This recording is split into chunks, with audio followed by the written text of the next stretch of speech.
हाँ जी, तो देखिए मैं आपसे सीधी बात कर रहा हूँ। अगर आप आज भी पुराने नोट्स और पुरानी रणनीति के भरोसे बैठे हैं, तो आपको सच में सावधान हो जाना चाहिए क्योंकि आरपीएससी ने आरएस 2026 के नए सिलेबस के जरिए तैयारी का पूरा मैदान ही बदल दिया है। और यह बदलाव ऐसा नहीं है कि बस 2-4 टॉपिक इधर-उधर कर दिए हों। ये बदलाव आपकी पूरी सोच, आपकी पूरी मेहनत की दिशा और आपकी अप्रोच पर सीधा असर डालता है। सबसे पहले हम बात करते हैं प्रीलिम्स की क्योंकि झटका सबसे पहले वही लगेगा। एग्जाम का फॉर्मेट वही है 150 सवाल, लेकिन कंटेंट अब वैसा नहीं रहा। राजस्थान के इतिहास में अब सिर्फ नाम रटना काफी नहीं होगा।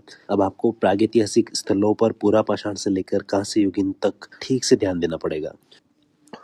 इंडियन हिस्ट्री में भी एक बड़ा बदलाव है। अब 2000 एडी तक पोस्ट इंडिपेंडेंट काल जोड़ दिया गया है।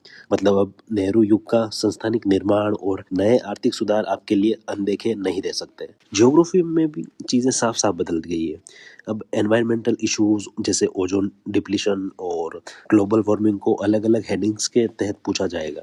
इकोनॉमी में ध्यान दीजिए, अब इंक्लूसिव ग्रोथ और डेवलपिंग राजस्थान 2047 जैसे विजन डॉक्यूमेंट सिलेबस में है। इसका सीधा मतलब है कि आरपीएससी अब पुराने आंकड़ों से नहीं बल्कि अपने आने वाले राजस्थान की सोच से सवाल करेगा। साइंस में अब आईसीटी के साथ साथ आर्टिफिशियल इंटेलिजेंस और मशीन लर्निंग को साफ तौर पर जोड़ दिया गया है।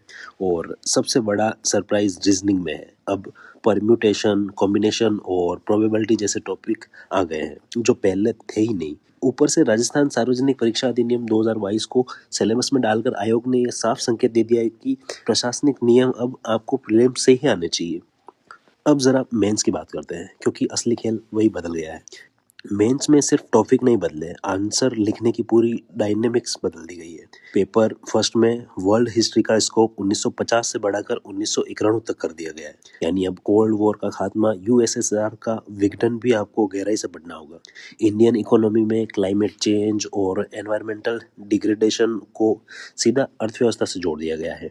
राजस्थान इकोनॉमी में विकसित राजस्थान 2047 और ग्रीन ग्रोथ अब अलग से फोकस एरिया है। सोशियोलॉजी में साइबर क्राइम और सोशल मीडिया का समाज पर प्रभाव जैसे मॉडर्न टॉपिक्स जोड़ दिए गए हैं। मैनेजमेंट में स्वॉट एनालिसिस और डिजिटल मार्केटिंग जैसे कॉर्पोरेट कॉन्सेप्ट्स को भी महत्व दिया गया है। अकाउंटिंग और ऑडिटिंग में अब जीएसटी और कंप्यूटरीकृत अकाउंटिंग साफ फॉर्मेट के सामने है। पेपर सेकंड में एथिक्स अब किताबों वाली नहीं रही, अब यह ज्यादा प्रैक्टिकल हो गई है। आर्टिफिशियल इंटेलिजेंस बनाम कॉन्शियस जैसे मुद्दे सीधे प्रशासनिक निर्णय लेने की प्रक्रिया से जोड़े गए हैं। साइंस और टेक में big data, cloud computing, internet of things और डिजिटल करेंसी ने पुरानी टेक्नोलॉजी की जगह ले ली है। स्पेस टेक्नोलॉजी में ड्रोन टेक्नोलॉजी और केमिकल बायोलॉजिकल वेपन्स भी अब आपकी तैयारी का हिस्सा है। पेपर थर्ड में तो पूरा रिस्ट्रक्चरिंग दिखाई देता है। इंडियन पॉलिटिक्स में ट्रांसफॉर्मेटिव कॉन्स्टिट्यूशनलिटी, ई कोर्ट्स और एआई इनेबल्ड पॉलिटिकल मोबाइलाइजेशन जैसे शब्द आ चुके हैं। इंटरनेशनल रिलेशंस में I2U2, AUKUS और ग्रीन डिप्लोमेसी पर फोकस है।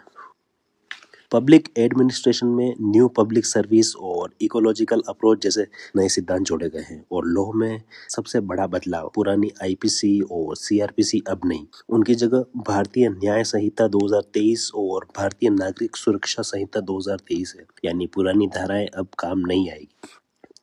पेपर फोर्थ में भी बदलाव है। हिंदी में निबंध के लिए 6 स्पेसिफिक एरिया तय किए गए हैं। इंग्लिश में ग्रामर का भार कम करने की और उसे एप्लीकेशन बेस्ड बना दिया गया है। तो सीधी सी बात समझ लीजिए, अब कोई भी टॉपिक सिर्फ रटने का नहीं है।